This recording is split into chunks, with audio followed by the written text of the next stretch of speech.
So the outcomes of the Potsdam conference are as follows. They finalised German borders and occupational zones. We're going to go over that in a second. War reparations were finalised. The war reparations that Germany would have to pay to USSR. USSR no longer needed the USSR's help as they had dropped a bomb on Japan. They found this out in the conference in August, and Truman took great delight in telling Stalin this. Stalin, of course, had full knowledge of the fact that the USA had an atomic bomb due to his spies in the USA. Those spies will come into play later, so can you have a think about that?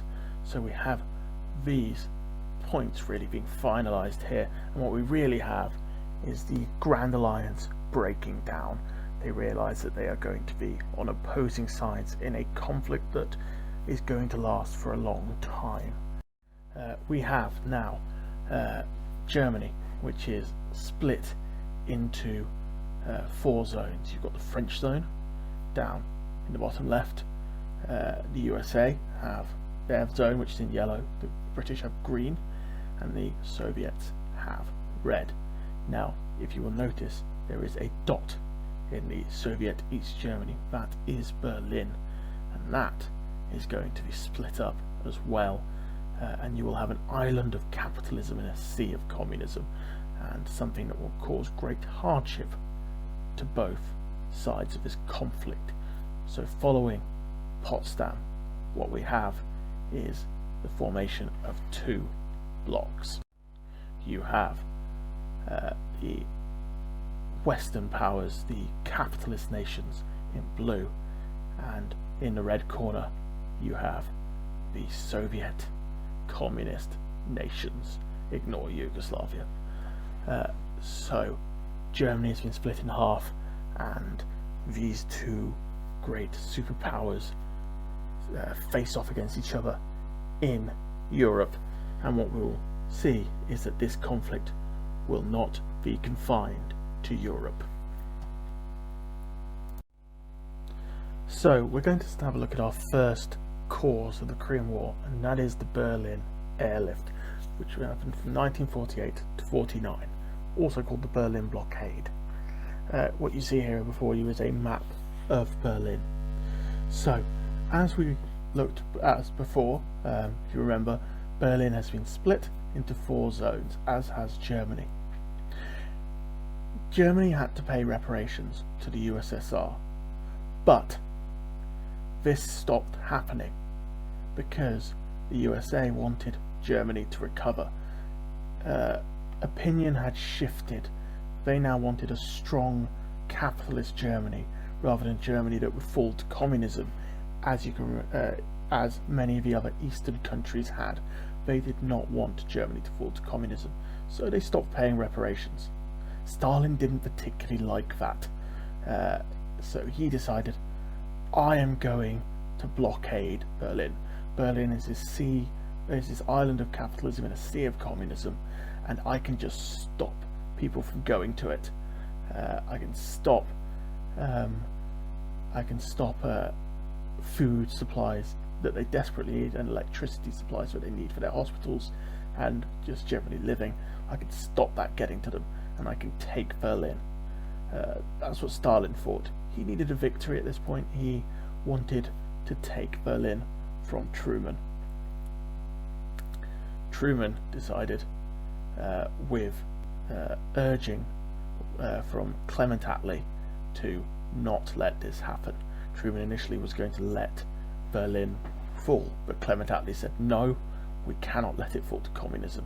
We can't let Berlin fall. For starters, it's a fantastic propaganda generator. It's a fantastic bit of propaganda. We can't let it fall. So what happened was the Berlin Airlift. They had 2 channels of planes which dropped supplies into Berlin bit by bit. So many planes went and landed, but at one point Berliners were getting more food than people living in London. Just massive success, and Stalin backed down.